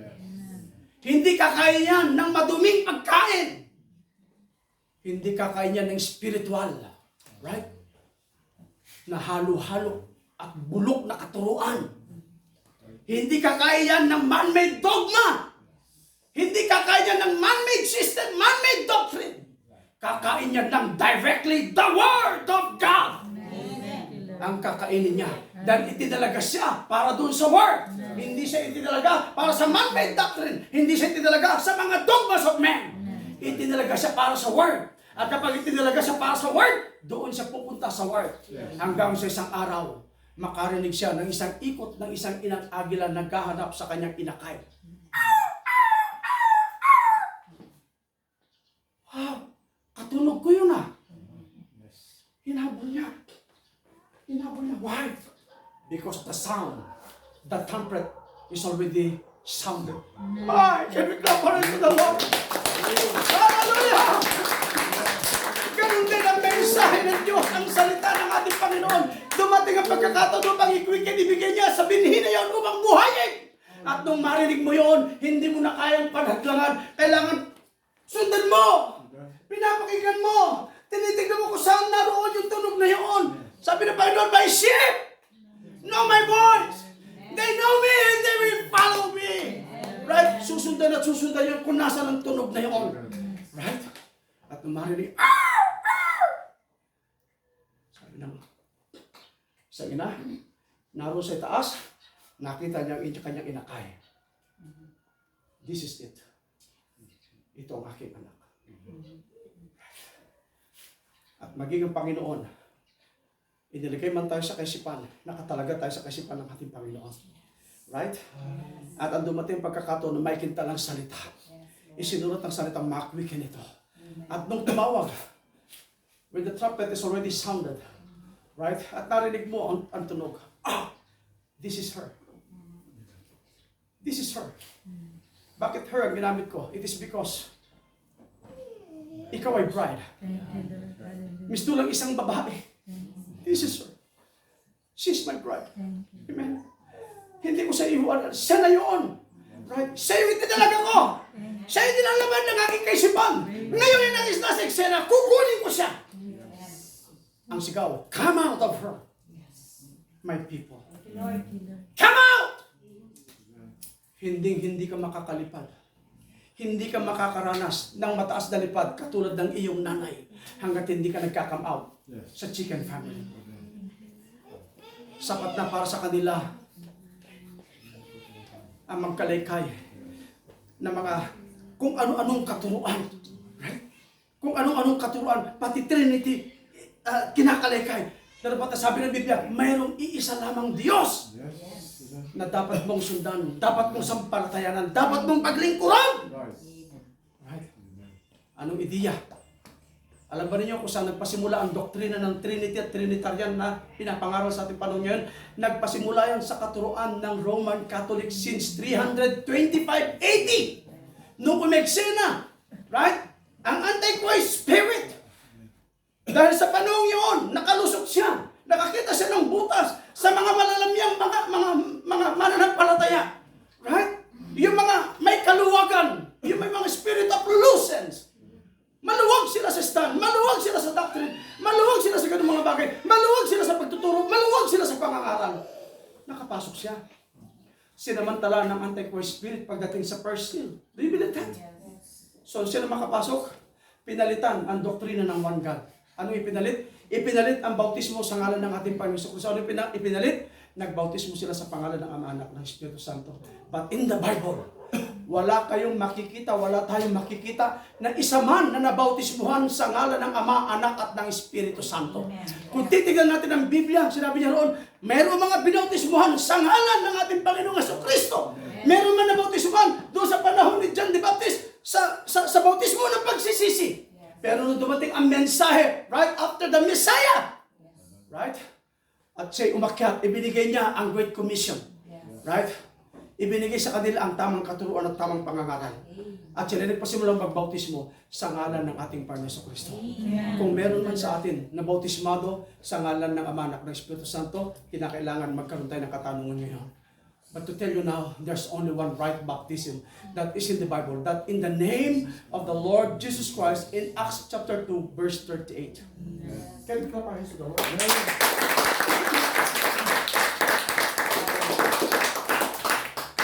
Medyo napapahaba ko at hindi ko pa nakukuha ang introduction ko dito sa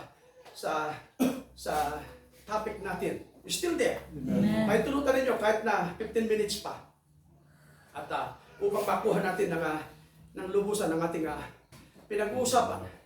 Did you know that God foreknew all things from the very beginning? And that He foreknew each and every one of us even before the foundation of the world? Yes. The Bible said that God is infinite. Kapag sinabing infinite, makapangyarihan. No boundary. Walang hanggan. Right? The infinite. And omnipotent. Kapag sinabing omnipotent, makapangyarihan. Hallelujah! The Bible said that God is infinite and omnipotent, that He foreknew every gnat, every fly, every sparrow, and every man that will ever be born upon the face of the earth. And that included you and me. Right? The scriptures say that God can hear your prayers even before you open up your mouth. The hairs on your head had already numbered. And that He had engraved your name on the palm of His hand. Thank God for His foreknowledge. And that is God's foreknowledge. As we have read a while ago in Ephesians chapter 1, sinabi niya rin stated in verse 5 and 6, predestinated us according to the good pleasure of His will. That is our topic. That is our subject. Amen. To the praise and glory of His grace. Do you know in Romans chapter 8 verse 30, further emphasizes this election saying, whom He did predestinate. Pagkatapos na tayo may talaga, sinabi niya, then He also called. At tayo naman ay tatawagin. And whom He called, them He also justified. Pagkatapos kanyang tawagin, ikaw ay aaring ganap. And whom He justified, them He also glorified. At pagkatapos na ikaw ay aaring ganap, ikaw ay lalulatiin. Are you there? That's past tense. And their names were written in the Lamb's Book of Life before the foundation of the world. That is written in Revelation 13 verse 8. Kapag ang nobya naroon sa Lamb's Book of Life at ang lahat ng tinubos, hindi na mabubura, hindi na maaalis ang kanyang pangalan. Why? Because you are already in the Lamb's Book of Life. Hindi sa Book of Life, but in the Lamb's Book of Life. Lahat na nakatala doon na nobya, tinubos ay naroon, hindi na mabubura. It can't be blotted out. Hindi na mabubura ang iyong pangalan. Even before God knew you, that you are a bride. Even before the foundation of the world, God knew you that you will be a sincere Christian believer of His Word. If you are a true child of God, you are foreknown of God. Even before there ever was a star or a moon in the entire universe, Jesus said, all that the Father has given me will come to me, and none of them will be lost. The Bible says, all things work together for good to them that love God, and that the footsteps of the righteous are ordered by the Lord. Surely, you have to recognize yourself today, whether you are God's predestinated or not. For if God has elected you to eternal life, nothing can pluck you out from the hands of the living God. Hallelujah! Did you know that it was God's permissive will for sin also to come into this world? Strange but true. He permitted sin in order for Him to display His great attributes. Right? Upang ipakita ang lahat ng mga katangian ng ating Diyos na mayroon sa Kanya. Are you there? Of being Savior and a Redeemer, He allowed Adam and Eve, our first parent, to be deceived by the serpent in order to make a way for His great redemptive plan of salvation. God Himself wanted to be glorified. He could not have been glorified as a Savior if there was nobody to be saved in the first place. There had to be sinners placed first before He could ever display His attributes of being a Savior.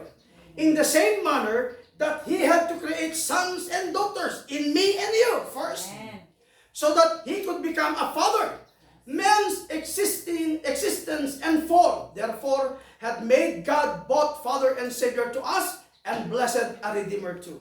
Yes. In order to be God, He knew you from the very beginning, who will be saved and who will not be saved. God was not willing that anyone should perish, Yes. Yes. but that all might come to repentance. Amen. But He, being infinite, knew the end from the beginning, and therefore, He knew who would accept and those who would not accept His provided way of salvation. He knew who would go to heaven and those who would go to hell. If He didn't, then He isn't God. Yes. But God is unlimited. Thank you, Lord. The infinite one. Hallelujah. The infinite God. Yes. He is infinite and makes us no mistakes. Tayo, may mistakes, may limitasyon tayo. The reason why we are called finite. F-I-N-I-T-E. Finite. Kapag sinabing finite, may limitasyon. May boundaries, may hangganan. But our God is infinite. Yes. Hallelujah. Walang hangganan. Amen. Right? Makapangyarihan. Walang makakabot, walang makakatarok, walang makakalagpas. Yes. He is omnipotent, makapangyarihan sa lahat. Are you there? Yes. If He didn't, then He isn't God. But God is unlimited. Yes. He is infinite and He makes no mistakes. His works are perfect. Amen. And He knows all things. He is the Alpha and Omega, Yes. the beginning and the end. God sent Jesus Christ for only one specific purpose. That's to save and redeem those who God foreknew will be saved. And not the rest of the world. Yes, sir. Notice Jesus in His prayer to the Father in John chapter 17, verse 9 to 10. I pray for them. I pray not for the world, but for them which Thou hast given me, for they are Thine. Sabi ng Panginoon, mag-isa kanyang salita, hindi ka makakabot, hindi maunawan, maliban na hindi kanya ilapit sa Kanya. Amen. Bakit kanya nailapit? Dahil ikaw ay para sa Kanya. Amen. Ikaw at siya ay para sa iyo. Amen. Hallelujah! Glory! And all mine are thine, and thine are mine, and I am glorified in them. To redeem simply means to take back. What was originally God's own, Jesus as a Redeemer, was to take back only those who once belongs originally to God, but were trapped in sin by the natural birth. Jesus shed His precious blood only for those who had been foreknown of God, and for those whose names were written in the Lamb's Book of Life before the foundation of the world. Jesus could never redeem the devil's children. Are you there? Do you believe that? Hallelujah. Bakit tutubusin if he's already a children of the devil? But the one who will be redeemed is the children of God. The sons and daughters of God. Thank you, Lord. Sila lamang ang tutubusin ng ating Panginoon. Pero hindi nais ng Diyos na mapahamak ang lahat. Pero gaya na pag-usapan natin, binabasa. Right? Then alam na ng Diyos kung sino magpapatuloy. Kung sino maliligtas. Kung sino mabubuhay. Kung sino manghahawakan. Right? Kung sino tatayo ng tapat sa kanyang salita. Amen. The reason why nakita kanya doon pa lamang sa panahon ng kalaban ng Diyos. Hallelujah. He knew you! Yes. He saw you! Yes. Hallelujah. Nakita na niya na ikaw ay tatayo. Thank you, Lord. Nakita na niya, ikaw yung The reason why God chosen you. Amen. Chose you. Praise God. Right? He elect you. Thank you, Lord. Right? Hindi maging mayor, hindi para maging konsyahal, hindi para maging gobernador o vice gobernador, but to be a bride. Praise God. Hallelujah. Can we clap our hands to the Lord?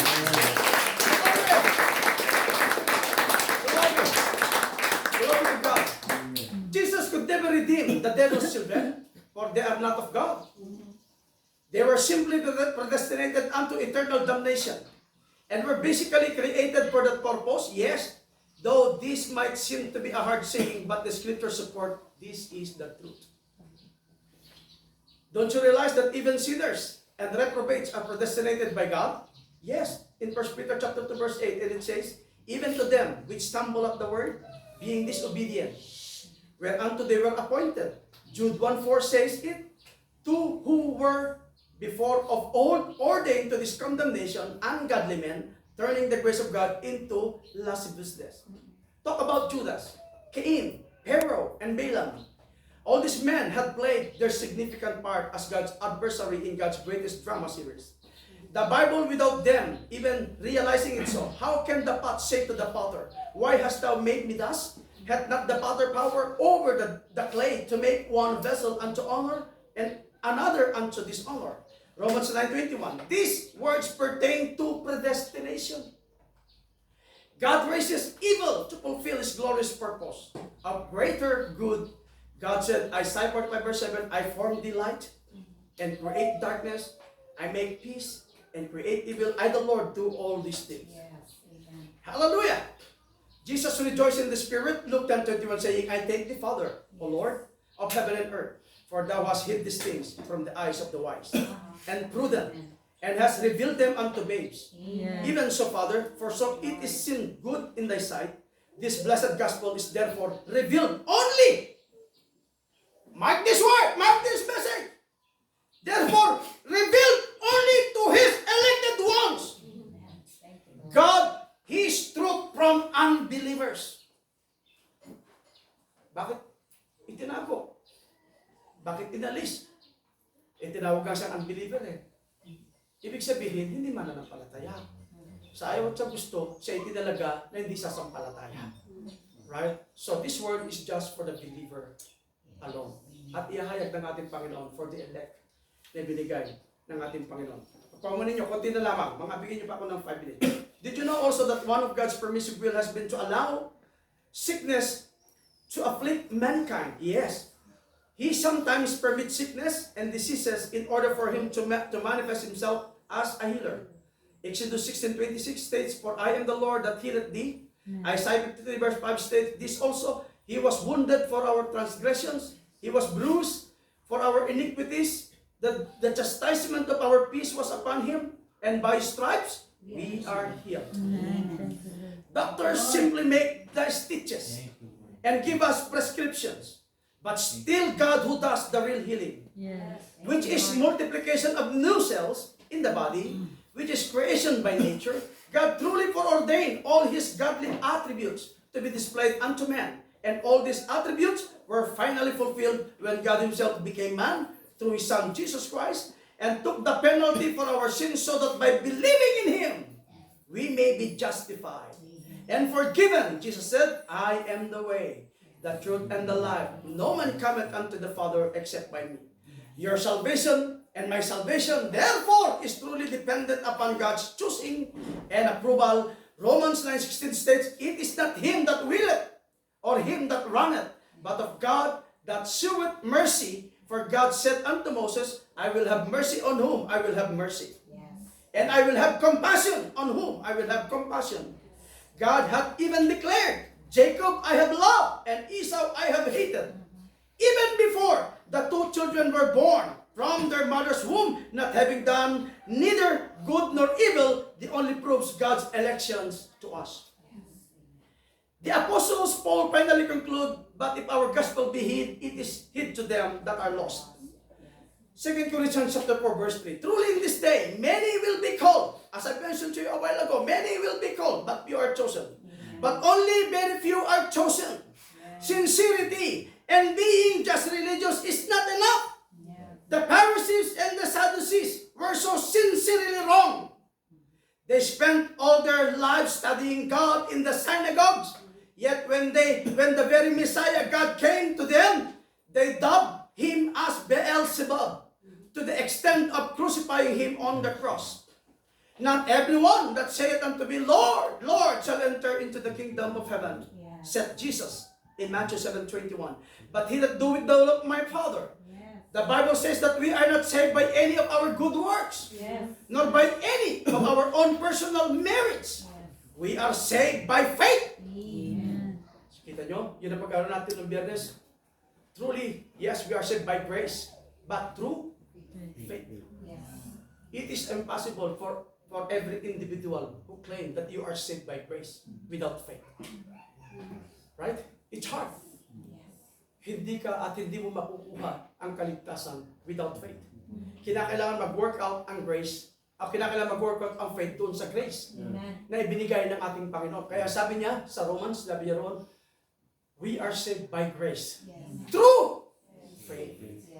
Kinakailangan tinatrabaho ng pananampalataya sa bawat isa sa atin. Ngayon, kung isa kayo tinalaga ng ating Panginoon na maging mananampalataya, you will be, continue, and stand, remain strong. Believe and live His word. Why? Because you are a predestinated seed of God. Can you clap for His word? Siguro ako ng 2 quotes mamaya. Siguro mga 3 minutes. Only God's elected few will be able to receive the full understanding of these mysteries in the scriptures. Others who are not will simply continue to hold to man-made dogmas, creeds, rituals, and religious tradition to merit. Kaya sabi sa Flores kanina, totoo yun. Kapag ipairal mo ang mensahe ngayon, sa totoo lang, it's only by grace. Yes. Talagang powerful, right?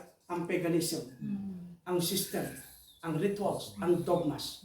Kung makapasok man at mabigyan ng pagkakataon, makalusot ang pangangaral, pagtuturo, it's only by grace of God. Amen. Right? Right. Kung maaari ang tao magmumurmur, ang tao magdadoubt, mag-aalinlanganan ka, at sasabihin sa'yo, kulto ka. Pero hindi nila alam sila ang gumagawa ng kakultuhan.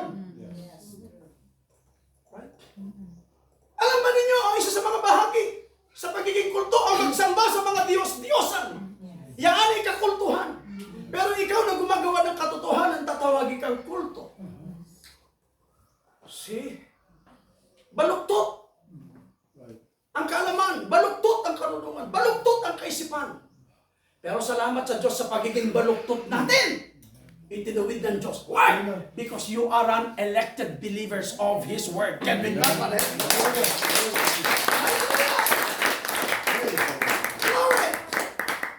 Only God's elect will be able to receive the full understanding of these mysteries in the Scriptures. Others who are not will simply continue to hold to man-made dogmas, creeds, rituals, and religious traditions to merit their own salvation. In vain, you do worship me, teaching for doctrine the commandments of men, not of God. That's what Jesus told the Pharisees. There seemeth a way that's right to a man, but the end thereof is the ways of death. It's always death to trust in the sinking sand of man's ideas. The elect will only walk in the way of God's Bible, that is the Word of God. The elect of God will hunger and thirst only for the fresh manna of the Word that's revealed in the age that they are living in. And this is what that Word receive it. Thank God. Thank you, Lord. We already received the Word. Amen. Salamat sa Diyos. Thank you, Lord. I quote. 2 quote. Tignan niyo sa monitor natin. Hallelujah! And predestination is a hard word among a congregation of people. Because predestination, really for knowledge, is a better word. Hallelujah! Sa iyong nakaunawa. Sa iyo na napahayagan. That is a better word. But for them, they are not fit to the word. Right? Hindi sila lapat sa salita. Kamangha-mangha para sa kanila mga bagay na ito. Right? Hindi sila makapaniwala. At ang salitang ito ay pilit na binabaluktot at patuloy na binabaluktot. Salamat yan na sinabi ko sa inyo kanina. Dahil nung una pa man, sa ating kabaluktutan ay tinuwid na tayo ng Diyos. Thank you, Lord. Hallelujah. Praise God. Even our crooked ideas, our crooked ways, our crooked thoughts, tinuwid na ng ating Panginoon. Thank you, Lord. God forging you, Praise. our characters, Yes. our personality, Amen. and being individual believers to His Word. Nililinis tayo ng ating Panginoon. Amen. Nilinis ng Diyos, maging kaisipan, maging lakad, lahat ng pakiramdam, lahat lilinisin ng ating Panginoon. Dahil ang salita na iyong sinusundan ay dalisay. Praise God. He is the Word. Amen. Because you are Word, you are quickened. Amen. Binuhay ka ng ating Panginoon. Really, foreknowledge is a better word. And predestination looks back to foreknowledge. And foreknowledge looks on to destiny. That God, being infinite, in the beginning knew the end from the beginning. Therefore, He knew what people would do. So He could foretell. Pwede na niyang sabihin pauna. Right? Yung forward at foretell is the same. Paunang salita. Paunang pangungusap. Right? Ay sasabihin sa iyo natin Panginoon. Sa iba hindi nakaabot ito. Sa iba hindi nakarinig.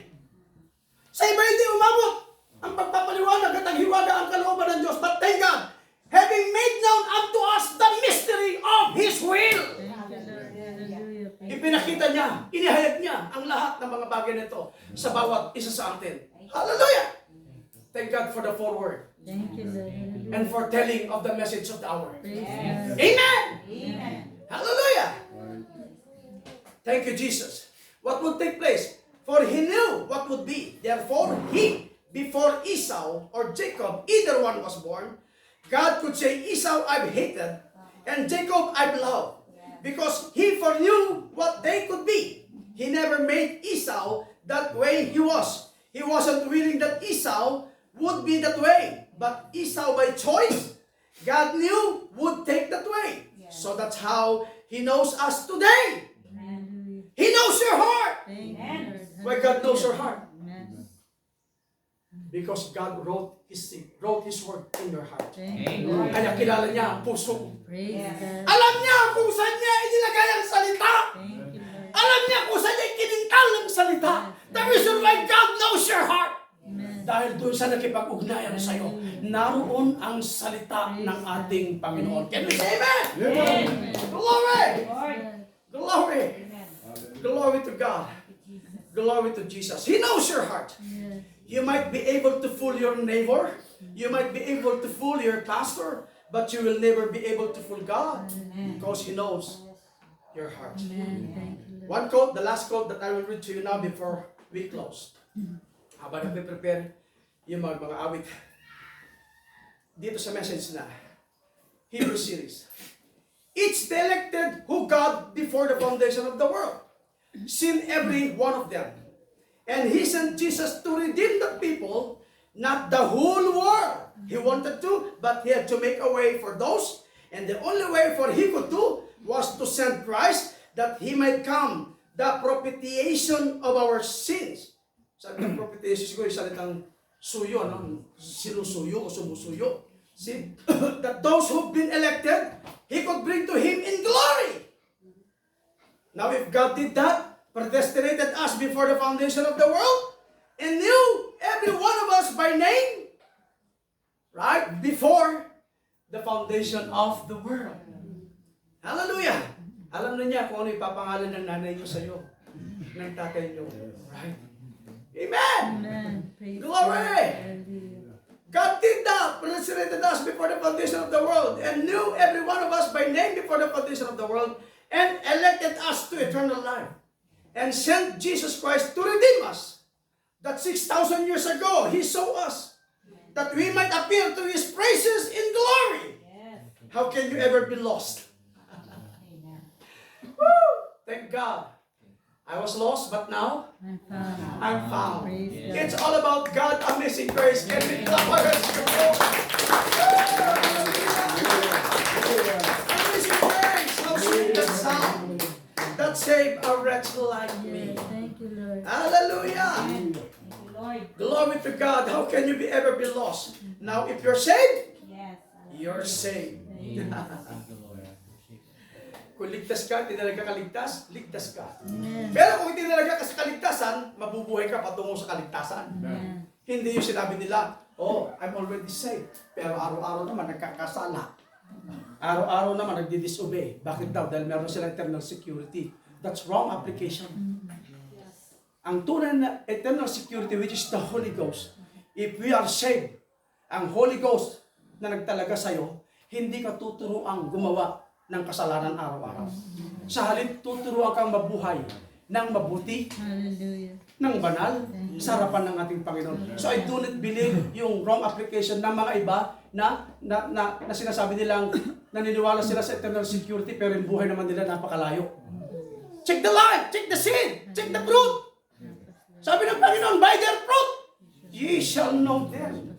Oh God, hallelujah. Thank the Lord for the message of the Praise hour. the Lord. Hallelujah. Hallelujah. Thank God.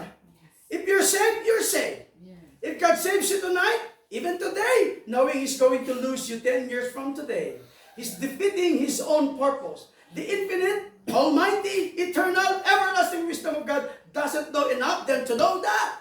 Whether you will hold out or whether you won't.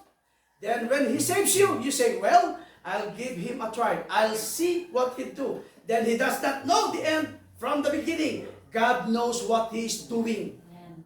Don't you never worry about that. It's you and I stumbling along. God knows what He's doing. Yes. He knew whether we'd hold out or what we would do. Bakit? Ba't alam mo? Paano yung gagawin natin?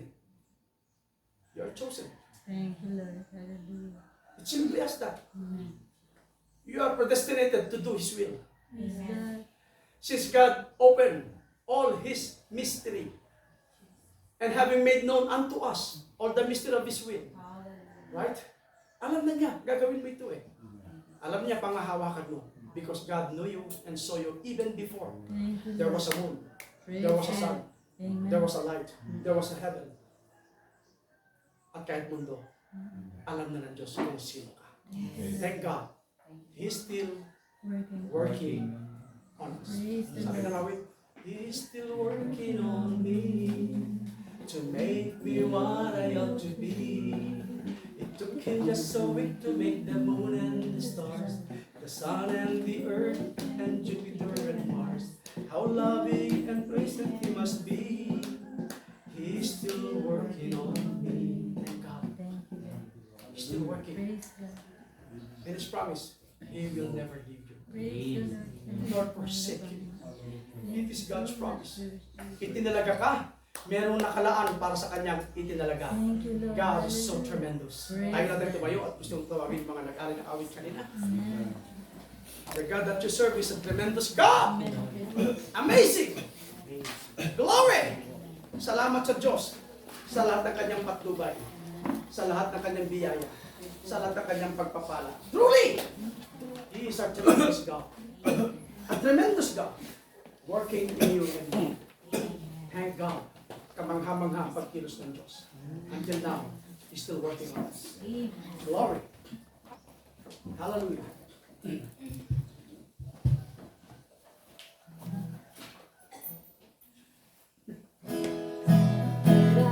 I call on the Lord, and He hears me. Yes, He helps me. He is faithful and true.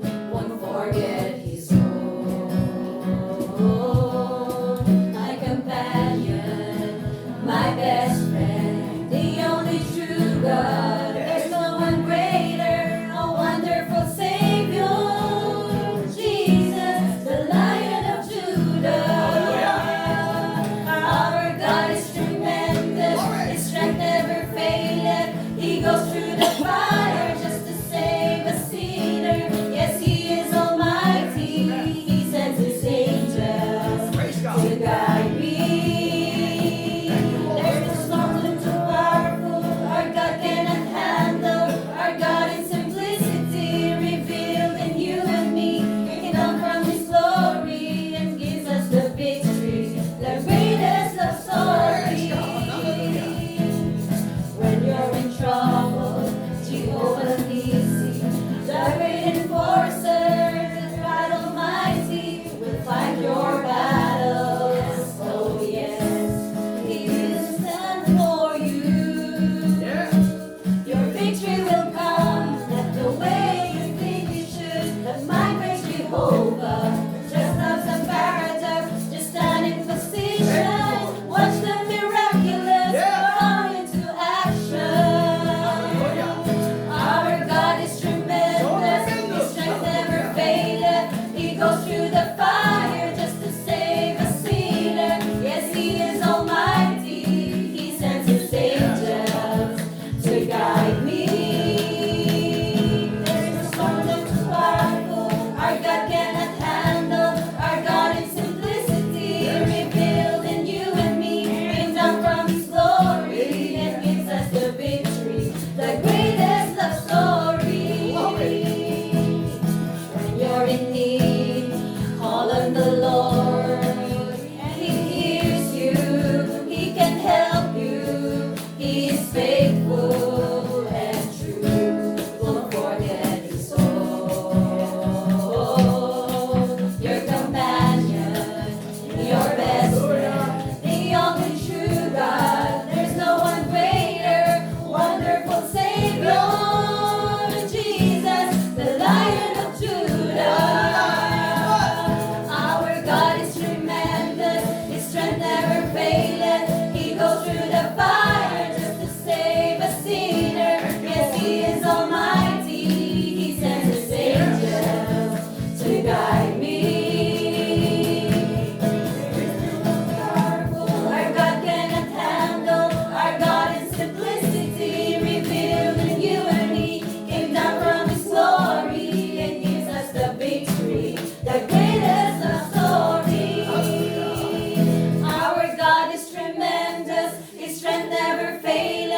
He goes through the fire just to save a sinner. Yes, He is almighty. He sends His angels. Hallelujah. Guide me. Praise God. There is no storm too powerful. Our God cannot handle. Our God in simplicity revealed in unity. He comes from His glory and gives us the victory. The greatest of stories. Came down from His glory and gives us the victory. The greatest of stories. Can we clap our hands to the Lord? Hallelujah. Hallelujah. Let us bow our heads. I would like to ask Brother Ryle to lead us now in prayer. Please, Brother Ryle. Kararating ang paksa. Heavenly Father, matay tayo, tinagan mo, Lord. Yes. Yes, so